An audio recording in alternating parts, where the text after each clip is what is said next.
Good day everyone. मैं आज आपके सामने जो है थ्योरी ऑफ मशीन का सब्जेक्ट लेकर आया हूं और इसमें जो मैंने टॉपिक चूज़ किया है वो है बैलेंसिंग। तो आज जो है मैं आपको इस चैप्टर के अंदर जो है सिर्फ बैलेंसिंग के कंसेप्ट के बारे में बताऊंगा। बाकी जो रिमेनिंग चैप्टर है बैलेंसिंग का वो मैं आपको अलग अलग पार्ट में जाके समझाऊंगा, कंप्लीट करूंगा। तो आज जो मैंने लिया है अभी बैलेंसिंग की क्यों ज़रूरत है।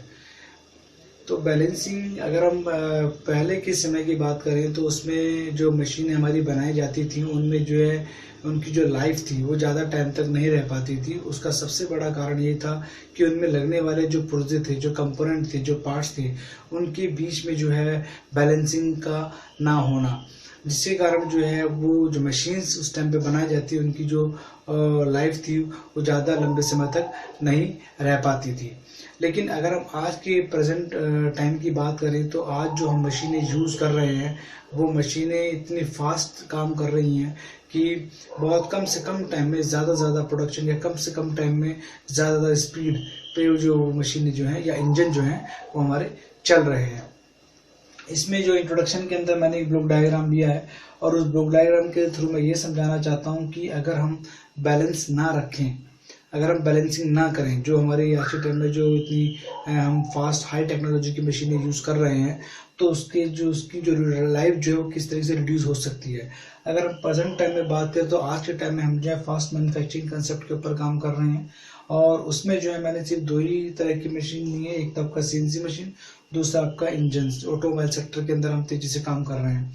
तो सीएनसी मशीन्स में देखिए रोटरी, ऑस्किलेटिंग मोशंस कंपोनेंट्स और आपका जो है रेसिप्रोकेटिंग कंपोनेंट्स और आपका जो है स्टेशनरी कंपोनेंट्स, बहुत सारे कंपोनेंट्स हैं जिनसे मिलकर जो हमारी सीएनसी मशीन काम करती है। ऐसे हमारा अगर इंजन को देखें तो इंजन के अंदर बहुत सारे कंपोनेंट रोटरी हैं, ऑस्किलेटिंग है, रेसिप्रोकेटिंग है, जो कि जो है मतलब कंप्लीटली किसी वर्क को कंप्लीट करने में हेल्प करते हैं। अगर उन कंपोनेंट्स के बीच में, अगर उन मेंबर्स के बीच में जो है बैलेंसिंग ना हो तो उसी कारण क्या होगा, अनबैलेंस डायनेमिक फोर्सेस काम करेंगे। अनबैलेंस डायनेमिक फोर्सेस का मतलब ये है कि जो मोशन में पार्ट हमारा काम कर रहा है वो एक बैलेंस कंडीशन में काम नहीं कर रहा है और उसके बैलेंस कंडीशन में काम ना करने के कारण उसके ऊपर मतलब दूसरी जो फोर्सेस हैं वो वर्क करना शुरू कर देंगी और वो फोर्सेस ऐसी होंगी जो कि वेरी हार्मफुल फोर्सेस होंगी उस कंपोनेंट के लिए। साथ में वो कंपोनेंट खुद तो डैमेज होगा ही, लेकिन जो दूसरे अदर कंपोनेंट जो उससे जुड़े हुए हैं या जिनको वो अलग तरह का मोशन या अलग तरह की फोर्स, अलग तरह की पावर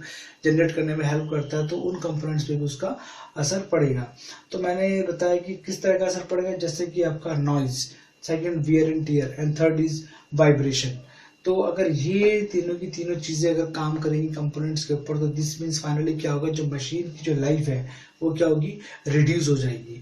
ठीक है। तो अगर हम चाहते हैं कि मशीन की लाइफ रिड्यूस ना हो, हमारी मशीन जो लॉन्ग ड्यूरेशन ऑफ टाइम काम करे, तो हमें सबसे पहले यही चीज़ ध्यान रखनी है, जो भी कंपोनेंट हम मशीन के अंदर या इंजन के अंदर लगा रहे हैं वो जो कंपोनेंट है हमारे कंप्लीटली बैलेंस कंडीशन में होने चाहिए। ठीक है। नेक्स्ट है concept of balancing. Concept of balancing के अंदर मैंने दो तरह के मेथड लिए हैं। पहला जो मेथड मैंने उसमें ये दिखाया है कि मेरी एक मशीन है, उस मशीन का ये मैंने कम्प्लीटली फ्रेम दिखाया हुआ है और नीचे जो मैंने फाउंडेशन लगा हुआ है। तो मैंने कहा कि मशीन के अंदर जितने भी, उस मशीन के अंदर हम फ्रेम की बात कर रहे हैं तो उस फ्रेम के अंदर जो है बहुत सारे कंपोनेंट हैं। तो उसमें आपका रोटरी कंपोनेंट भी है, ऑस्किलेटिंग कंपोनेंट भी, रेसिप्रोकेटिंग कंपोनेंट भी है। तो वो सारे कंपोनेंट की जो रिजल्टेंट फोर्स है वो, और जो आपका जो है कपल जो काम कर रहा है फाउंडेशन और आपका फ्रेम के बीच में, तो दो तरह की फोर्स है, एक तो रिजल्टेंट फोर्स एंड कपल। अगर मैं इन दोनों फोर्सेस को बैलेंस कर दूं या फिर जीरो कर दूं between the frame and foundation, तो इससे मेरी मशीन क्या होगी, मेरी मशीन जो कम्प्लीटली बैलेंस कंडीशन में आ जाएगी। ठीक है। सेकंड जो मैंने इसके अंदर लिया है वो लिया है कि अगर मेरी कोई शाफ्ट है, उस शाफ्ट के ऊपर कोई कंपोनेंट माउंटेड है और वो कंपोनेंट जो है मेरा डिस्टर्बिंग कंडीशन में है, तो मुझे उसको कैसे बैलेंस करना होगा, क्योंकि अगर मैं उसको बैलेंस नहीं करता हूँ तो शाफ्ट के दोनों एंड पे जो मेरी बियरिंग्स लगी हैं वो सबसे पहले जो है डैमेज होंगी, और उनके डैमेज होने से क्या होगा, मेरी जो शाफ्ट है वो भी क्या हो जाएगी, डैमेज हो जाएगी। तो उसको बैलेंस करने के लिए मैंने क्या किया, उसके अपोजिट साइड में जो मैंने एक बैलेंसिंग मास्क को लगाया, जिससे कि डिस्टर्बिंग मास्क से जो अननेचुरल जो अनवांटेड जो मेरी फोर्सेस हैं उनको मैं बैलेंस कर सकूं, और मेरी शाफ्ट, मेरी बियरिंग्स और मेरा कंपोनेंट जो है तीनों के दिनों सेफ मोड में रहे, और मेरे कंपोनेंट की जो लाइफ जो है बढ़ जाए। कंपोनेंट की लाइफ अगर बढ़ती है तो इसका मतलब मशीन की लाइफ भी बढ़ेगी। लास्ट मैंने जो टॉपिक लिया हुआ है balancing involve two types of problem. Balancing को अगर हम देखें तो बैलेंसिंग जो है हमेशा हम दो तरह की कंडीशंस के अंदर ज़्यादा ध्यान में रखकर चलते हैं। सबसे पहला हमारा है रोटरी कंपोनेंट्स और दूसरा है हमारा और रेसिप्रोकेटिंग कंपोनेंट्स।